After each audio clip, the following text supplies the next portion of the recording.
Now, Travis Hunter, the #2 ranked recruit in ESPN's 2022 class, responded on Twitter with, quote, "I got a mill, but my mom still stay in a 3-bedroom house with 5 kids."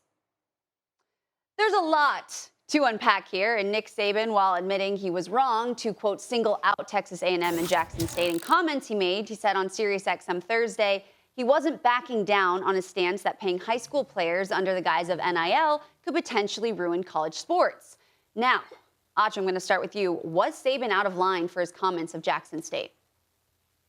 I wouldn't say he was out of line. He was just wrong. Like, he was just incorrect, right? So Jackson State did not pay, and Travis Hunter wasn't paid $1 million to go to Jackson State, right? All that is incorrect. It's totally factually wrong, right? But I think the bigger picture is that there is a player, Travis Hunter, who's the #1 overall recruit, who decided to go to a school that didn't make any sense to Nick Saban or a lot of Power 5 programs. Why would you go to an HBCU? Have you seen the facilities at them versus us? Have you seen the opportunities? Why would you go there? They don't understand that Travis Hunter might care more than just about the NIL money that he didn't get, at least not up to $1 million. I think Travis Hunter cares about being great. And who was great and who played Travis Hunter's position? Because he played DB and receiver in high school. Deion Sanders was great. Hall of Famer Deion Sanders was great. Who's going to be in your corner every single day, coaching you from start to finish, from when you're 17 to whenever you decide to go to the NFL?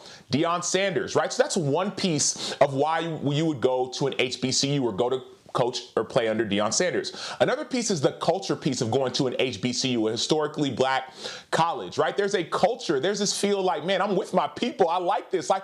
They get me, I get them. There's music, there's band. There's another piece of culture. And then lastly, there's this piece of taking a program that may not have been as on as big of a national platform and being the guy to take it to that next level. And I think that it takes a certain type of person or player to have the bravado, the confidence to say, I'm going to be the person that took this program from, I'm not going to say obscurity, but from a lesser level to a higher level. Deion Sanders did it by coaching. He said, I'm going to go and coach an HBCU, Jackson State, and bring the level of promotion higher. Travis Hunter's doing the same thing. He's not in it for the money, at least the temporary money. He's in it for the long term. He's going to be the guy, at least he hopes, to change the narrative, to have other players start coming to HBCUs as well. And so the reason why Nick Saban is upset is, once again, he's not getting what he wants. But I don't think he's necessarily out of line. And the reason why is that this is what Travis Hunter expects.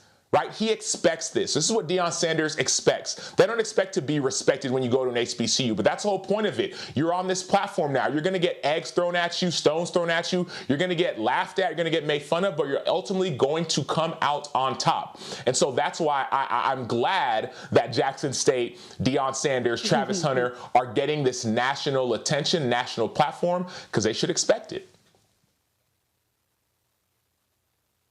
Experiment is going to be one of the most fascinating in the whole sport next year. He was, all but done to go to Florida State on signing day, and I think in some ways, by calling him out, Nick Saban did Travis Hunter and Jackson State a favor. He shined a spotlight and said, hey, remember, the #1 recruit in the country is going to an HBCU. And if the Travis Hunter experiment works, others are going to follow. I can't remember a recruit's choice in all the time I've been covering the sport being as compelling and as unconventional as what Travis Hunter did. And I really think the spotlight's always going to be on Coach Prime, but now there's a player, there's a centerpiece of the program, there's an identity to the program. When you think about Jackson State, you're going to think about Travis Hunter, and I can't wait to see how it unfolds, because it could start some sort of paradigm shift. Thanks for watching ESPN on YouTube. For live streaming sports and premium content, subscribe to ESPN Plus.